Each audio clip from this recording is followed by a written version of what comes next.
My name is Shane Rapp here. I am a P4 pharmacist here at UNMC. And today I'll be going over the GLP and GIP diabetes medications. So Mounjaro, Ozempic, things like that. So the first slide we have is just the objectives. We're going to go over the medications themselves, how they work, how to dose, and common side effects of the medications.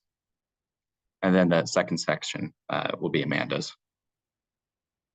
So in terms of the overview of the medications, the question I often get is what does GLP and GIP stand for? So GLP stands for glucagon-like peptide, and then GIP stands for glucose-dependent insulin-tropic polypeptide. So they're based off amino acids. And essentially how these work is they are classified as incretin fat hormones that stimulate insulin secretion once someone eats food, so an oral load of nutrients. And they also promote satiety, so fullness, and delay gastric emptying. I have a graphic here that kind of shows how GLPs work for each particular organ, and how GIPs work as well. You'll see that there's some overlap. So the pancreas, there's some overlap there. CNS, there's some overlap. So you'll see medications like Mounjaro, you'll see oftentimes a greater weight loss than Ozempic. Part of that is physiologically they work and synergistically in separate areas. So having both of those hormones can promote a greater weight loss. And then also they work on the kidneys, bones, affect your heart, and then liver as well. This is a particular mechanism of action of how these medications work. You'll see here, that's the GIP, then we have the GLP and then DPP4 enzyme. Those are class of medications like Januvia. DPP4 is the enzyme which is responsible for breaking down GLPs and GIPs. But essentially how they work is, if we get into the chemistry of it, they activate cyclic AMP here, which essentially regulates the liver, heart, brain, pancreas. So in the liver, decreases hepatic glucose production. So you'll have less glucose being secreted into the bloodstream, increases glucose uptake. And for the brain, you'll see as well, it's neuroprotective, decreases appetite, also can decrease stroke. So there is some neuroprotective effects of these medications. Then you see for the heart portion, it's cardioprotective as well. But there's lots of mechanisms these or effects these medications have. And here's the pancreas schematic as well. So increased insulin secretion, decreased glucagon secretion. But there's quite a few ways that they affect your A1C and also affect hunger. In terms of the FDA-approved formulations, we have tirzepatide, which is Mounjaro, and Zepbound. Zepbound is the weight management that's approved for weight management, and then Mounjaro is for diabetes. And then we have semaglutide. So the brand names for that is Ozempic, Wegovy, and the oral Rybelsus. Wegovy is for weight management, and then Ozempic for diabetes. That's the indication. We have the dosing right here. So Mounjaro is 2.5 to 15 milligrams. We have the 2.5, 5, 7.5, and 12.5, and 15. So these are all single-use pens. The dose titration is 2.5 milligrams. Ozempic, it's a multi-use pen. They have like a starter pack, which I'll go over in the next slide, but you have to physically turn the pen to either 0.25 milligrams or 0.5 for the starter. But they're multi-use, so some patients oftentimes have to make sure they actually can administer and dial the pen correctly. I've seen it in clinic quite a few times where there's been difficulty with that. Here's the first one, like I said, for the Ozempic. The starter pack is 6 weeks, like I said. So weeks 1 through 4, it's 0.25 milligrams once weekly. So it's a subcutaneous injection. And then weeks 5 through 6, we have a dose titration. So increased by 0.25 milligrams to 0.5 milligrams once weekly. And here's the box at the bottom screen here. It comes with all the things they need to inject. You don't have to have a separate prescription for needles. But if all goes well and they're doing well on this medication, you can further, let me go back to that slide here. Patient tolerates the dose. They can, dose titrate every 4 weeks to reach a maximum of 2 milligrams once weekly. And then the dose titration would be 0.25 to 0.5 to 1, and then the 2. So usually if they have any symptoms like nausea, vomiting, diarrhea, constipation, those kind of depress at the end of the month, because the half-life of this medication is a week. So once we get to steady state concentration, so that's kind of when the concentration of the drug is no longer going to increase. It takes about a month to reach that. So by then, the symptoms should be improving. And then here's Mounjaro. So like I said, the difference between Mounjaro, this box comes with 4 separate pens. So like I said, they're one-time use. Ozempic is, you have to, use it multiple times, so 4 times. But the first 4 weeks, it's 2.5 milligrams once weekly. And then weeks 5 through 8, you can increase to 5 milligrams once weekly. And then every 4 weeks, you would increase by 2.5 milligram in increments. Essentially, though, the 5 milligrams like the baseline where you want to be at, where you'll have glycemic control and weight loss. And that's same with Ozempic, the 0.5. That's usually the baseline goal where you want to be at to have efficacy, because the low dose doesn't provide that. That's just to get them started, to try to mitigate those nausea, vomiting, diarrhea, and constipation side effects, because it takes time for your body to adjust to this. Plus the 5 milligrams would be the maintenance therapy dose. Here's some indications. So, it's indicated for the type 2 diabetes. It's also indicated for weight loss. In terms of efficacy, the 3 that have the highest efficacy is semaglutide, so Ozempic, tirzepatide, which is Mounjaro, and then dulaglutide, that's Trulicity. So that's the same company as Mounjaro. Some other formulations that have high efficacy but don't work quite as well is exenatide. That's been here for quite a long time. Liraglutide and lixisenatide. A couple of the GLPs, though, they also have cardiovascular and renal benefits. Dulaglutide, liraglutide, and semaglutide have demonstrated to decrease. So it's called MACE, major adverse cardiovascular events. They have shown to decrease the risk of stroke and heart attack. Tirzepatide or Mounjaro looks like it does as well. It's still being studied, but it looks like that is as well. And then for diabetes, for renal benefits, dulaglutide, liraglutide, and semaglutide have also shown to be renal protective and decrease the progression of diabetic kidney disease. And it looks like Mounjaro is as well. And then for contraindications to these medications, if they're hypersensitive to any component of Ozempic or Mounjaro, they shouldn't be taking this medication. And if they have any personal family history of medullary thyroid carcinoma, it's very rare, but it's something that you have to screen for, or multiple endocrine neoplasia syndrome type 2, they should not be taking this medication. That's absolute contraindication for this. And in terms of side effects and how to mitigate them, greater than 10%, so roughly 10 to 20% have abdominal pain, nausea, diarrhea, and constipation. To try to mitigate this is to avoid strong smelling foods or foods to them that kind of provoke nausea, diarrhea, vomiting, things like that. But they should try to eat crackers or ginger-based foods 30 minutes after taking a medication during the week. Kind of helps prevent nausea and vomiting. Make sure they're adequately hydrated.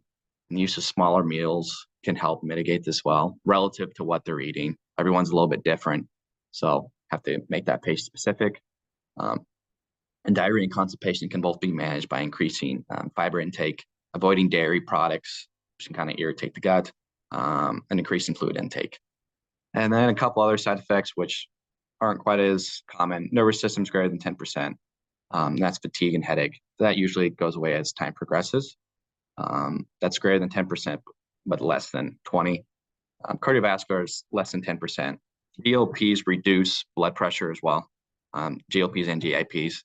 So some patients have orthostatic hypotension that is relatively uncommon, but does occur. But it's something to look out for, particularly lower blood pressure readings.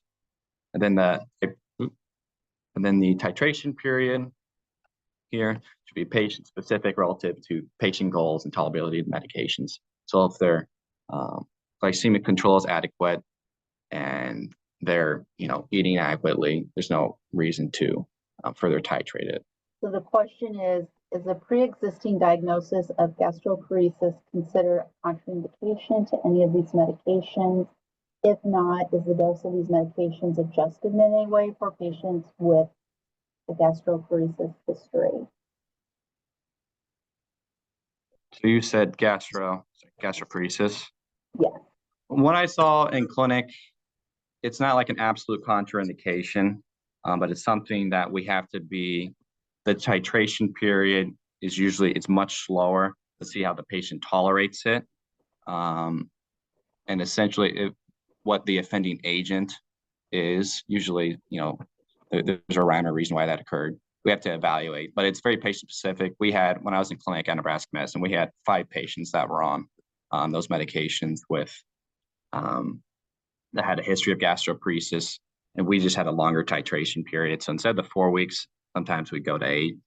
Well, Shane, you did a wonderful job. Thank you for introducing these classes of medications. I wanted someone that had knowledge around these medications to help me further describe the use of Mounjaro and Ozempic specifically is what we're going to focus on for the rest of this presentation, even though there's a wide variety out there now as well too. So first, I kind of wanted to set the scene of what these medications are used for, and we're going to focus more in the diabetes realm rather than now these medications have been approved for obesity, but we're going to be focusing more on the diabetes. So first with our obesity. So obesity is defined as having a body mass index, or that BMI, of 30 or higher. And so obesity has been becoming more and more prevalent across the years as well too. So it continues to increase in the United States and additionally other countries as well too. So more than 2 in 5 US adults have obesity currently. And the concern with this, not only the health aspect of our individuals not living as long and quality of life, but also the medical expenses that have occurred. So in 2019, the CDC said that around 173 billion, medical expenses were related to obesity. And most notable diseases related to obesity would be cardiovascular disease and type 2 diabetes. So specifically with type 2 diabetes, sorry, can't see my slide there. Okay. About 1 in 10 Americans do have diabetes, and the most common type is going to be our type 2 diabetes. And so every year they do a national health and nutrition examination survey. And so this graph is showing the glycemic control through 1999 all the way until 2018 is the data that I could at least find with the glycemic control. And you can still see ultimately our goal is to have an A1C less than 7%. We do have older adults needing that A1C increased a little bit. Sometimes we see it a lot of the times at 8%, or we can see it at 8.5%. It's just when older adults are starting to age, they start to lose some coordination skills. And if their blood sugars are too low, it can run for a risk for falls and breaking bones and things like that. So they increase those glycemic controls on the American Diabetes Standards of Care. You can find that information. But overall, you can see that we are not meeting that goal of less than 7%, where this comes with this research, this comes in where these diabetic medications, these injectables, have been targeting not only Shane described that they help with your A1C control, but they can also help with the weight aspect. And we know by losing, the American Diabetes Association recommends losing about 7% of your body weight to help with your A1C. So having this medication that not only helps reduce your A1C, but it can also help with that weight management is where these medications come into line. So they have run several different trials on this. And so I didn't include all the trials because it's a lot of information out there, but most notably the SURPASS-2 clinical trial from 2019 to 2021. They were comparing semaglutide, so that Ozempic, versus the Mounjaro in the different doses, the higher doses of tirzepatide or Mounjaro. And so it was a 40-week trial, and there was around roughly under 2,000 patients. And so you can see that Mounjaro improved A1Cs, all doses of Mounjaro, so from, or tirzepatide, from 5, 10 milligrams and 15 milligrams, we're able to decrease that A1C under 7%. You'll see on the left-hand axis, you'll see that it decreased it by that 8-week marker, whereas the Ozempic or the semaglutide, the 1 milligram, it took up to that 12 weeks to break that 7% threshold. So like Shane was saying, Mounjaro has that double the GLP, but the GLP-1 and the GIP together. So we do see some greater benefits on that A1C control. But what's also interesting, on our right-hand side, we can see the change in body weight from this trial as well too. So on the left-hand side, you can see it goes in decrease amount. It goes in kilograms. So I converted those over for pounds for us as well too, but you can see it goes all the way into the 40-week marker. So most notably, you can see that the higher doses of Mounjaro resulted into higher weight loss. However, all of them resulted into weight loss in those 40 weeks. The semaglutide, Ozempic, resulted in 13.5 pounds, so a little over like 2.5 pounds per week. And then the Mounjaro, the 5 milligrams, was 17 pounds for the 40 weeks, or a little under the half a pound a week. And then the 10 milligrams of Mounjaro was 22.5, which is right at that half a pound a week. And the 15 milligrams was 30 pounds over that 40 weeks, or a little over that half a pound. So it was very modest weight loss. And so some of my patients that I see are having more extreme weight loss than that. And so that's what really inspired the information that I'm talking about today, to make sure we look at more of that sustainable weight loss that we see in these trials, because we're not seeing that in everyday clinic setting as well. And so seeing those concerns for weight loss, I have seen some patients that have lost when they first start dosing it, sometimes up to anywhere from 5 to 7 pounds in that 1 to 2 week period, which is pretty extreme. And some patients definitely aren't losing it that rapidly, but with that rapid weight loss, we get concerned with that lean body mass. So they did more studies looking at the concerns for that rapid weight loss. And so they were looking at semaglutide or Ozempic in this graph over here. In that 12-week marker, we saw about 11-pound weight loss, or 5 kilograms, but a third of that was coming from that lean body mass. And so that's going to be our muscle mass, what keeps us stronger. And when we lose weight, we're always going to see some weight loss from our lean body mass. There's no way to really avoid no weight loss. However, we want to minimize that risk of losing too much lean body mass because of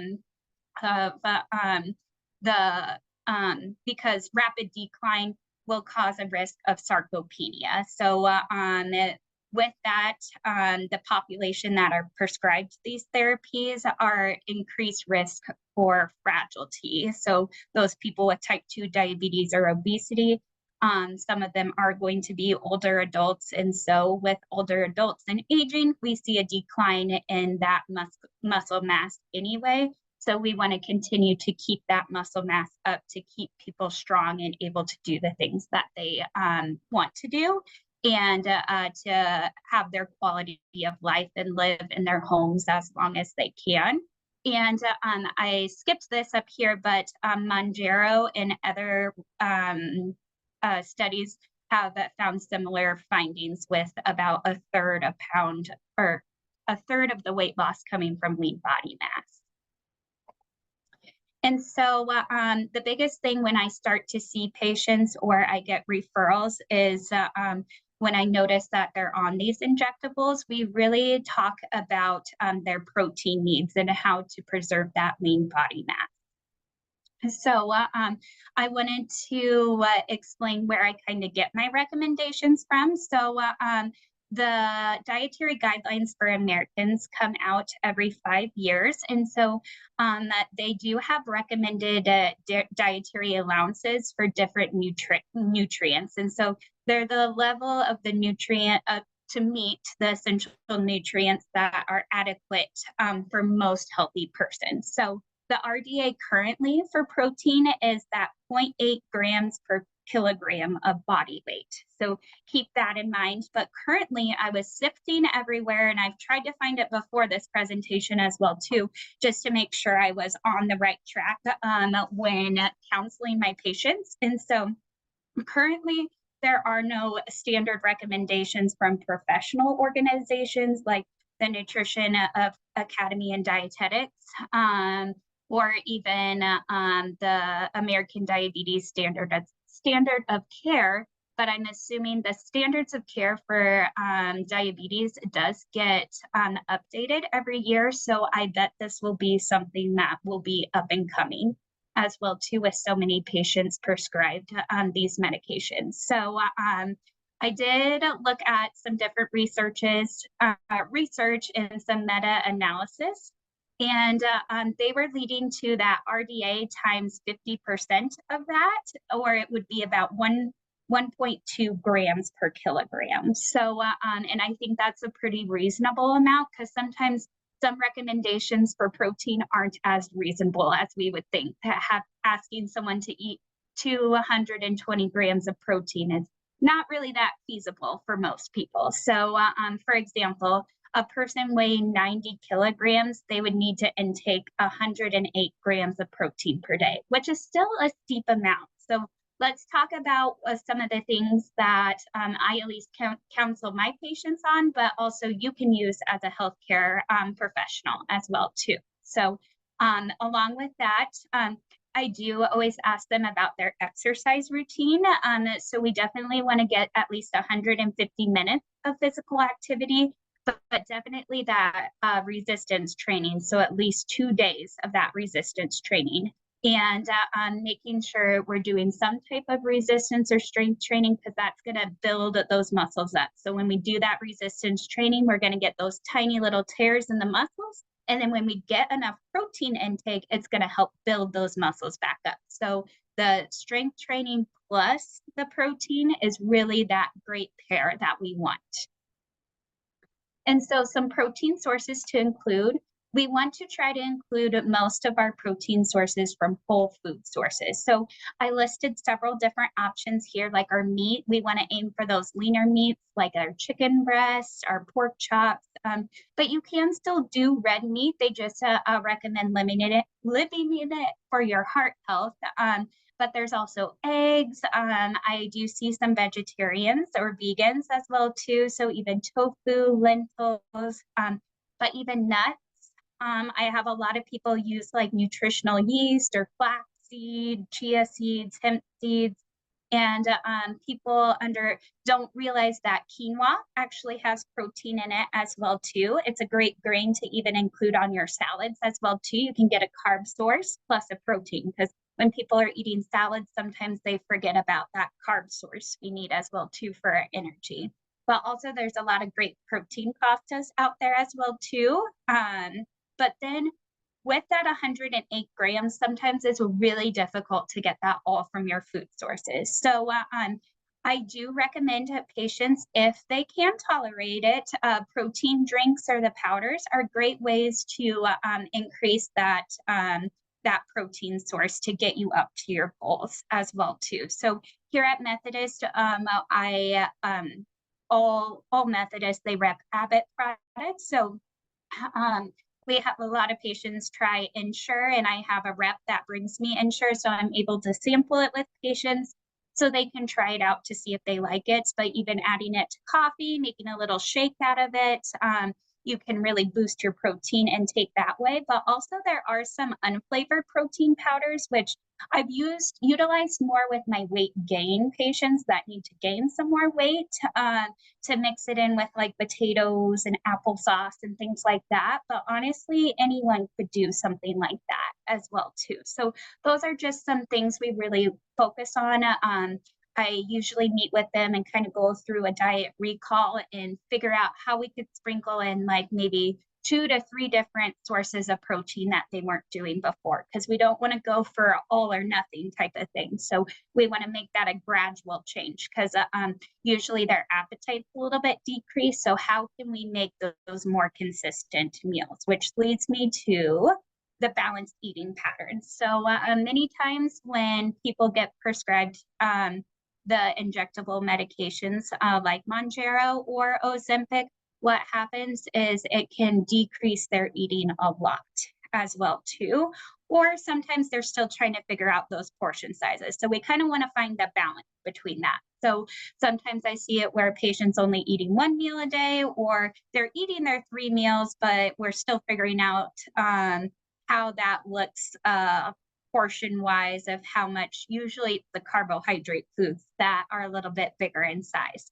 So we really work on shrinking down those portions and shifting that plate perspective. So this My Plate is a great graphic. However, I use sometimes more of what we call kind of the ADA diabetes plate is what it's called. And so how it shifts the plate perspective, it would have the fruits, grains, and dairy in one section. It would be 1/4 of the plate, and 1/2 of the plate would be our vegetables. So a lot of the times I counsel patients more on that plate versus this plate. But either one, we're going to be, the biggest thing about nutrition is balance in having all the different food groups, because they all provide us with different vitamins and minerals. But definitely with this medication, it's working to decrease your appetite. So learning how to listen to your hunger cues is a big thing. So sometimes working people, we always eat at 12 because we have a break at 12. Doesn't necessarily mean we're hungry at that time. So trying to learn more about those hunger cues and figuring out when we're hungry and being more present at meal times can help just with the amount that we're eating. But some people can't listen to their hunger cues because they don't get hungry on the medication. So that's where we need to work on more of the consistent smaller meals throughout the day if their hunger cues aren't there. But then just encouraging that sustainable eating pattern instead of restrictive diets. I have several patients come in here saying, I can't eat candy, I can't do this, I have to cut out breads, etc. And going from that all or nothing perspective is not a sustainable pattern, because when they start titrating off this medication, if they haven't been eating those things before, they're going to want those tenfold more as well too when they're off that medication. So then that chance for rebound weight gain is a lot more as well too. And so just kind of thinking about how we can make this a sustainable change throughout the lifespan of when they're on these medications and even off as well. And so indications for nutrition counseling, some indications that would prompt like a referral to an outpatient dietitian. newly prescribed patients because that they're going to go through a lot of changes in their appetite and making sure they're eating enough is the biggest thing, and specifically that protein source, so we don't have that drastic decrease in our weight right away. And then if a patient is meeting with a provider and they report a lack of appetite, skipping multiple meals, they need to meet with one of us to kind of go through that to figure out how we could sprinkle in a little bit more nutrition there as well too. And then rapid weight loss, so that would be defined losing any more than 2 pounds per week over several weeks as well too. So that sustainable weight loss is about 1 to 2 pounds per week.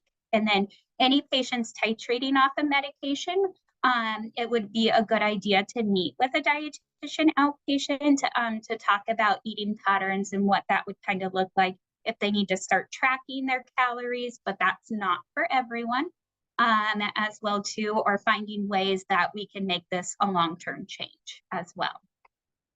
And then we do have a different way that we are sending referrals to our Methodist Physicians outpatient registered dietitians. This is for insurance and billing purposes, so that order's in the chart. So for in-system referrals, the provider would place an order just like they place any other order, like an A1C test and all of that stuff. And it's listed under consult diabetes nutrition education. And then from there, that is going to be sent over to the patient's task list where the staff can fill the rest of the referral. It's a power form. And so within that power form, there will be different diagnosis and things to include. And then you can put specifically if they need to be seen at, like I'm at the Health West or Women's location, or if they need to see someone at Indian Hills, Regency, or we do have people at Diabetes and Endocrine as well too. And so once that referral is received or that power form's submitted from the task list, it gets sent to our scheduling pool and then we'll call to schedule them. And then we do accept out of system referrals. We do have a fax form that the clinic fills out and then sends back to us. And then we get all the necessary labs as well too. But that is all I had for you guys today. But I think were there some questions here? Let's see here. The question is, how long are patients on these medications before titrating off them? Ooh. Shane, do you know that one? Yeah, we'll take These that are, one. yeah, these usually it's lifelong unless an absolute like contraindication arises. That concludes the online education. I would like to thank all of our presenters for their experience, knowledge, and expertise. Be sure to subscribe so you're up to date with all of Nebraska Methodist College's continuing education offerings. Thank you.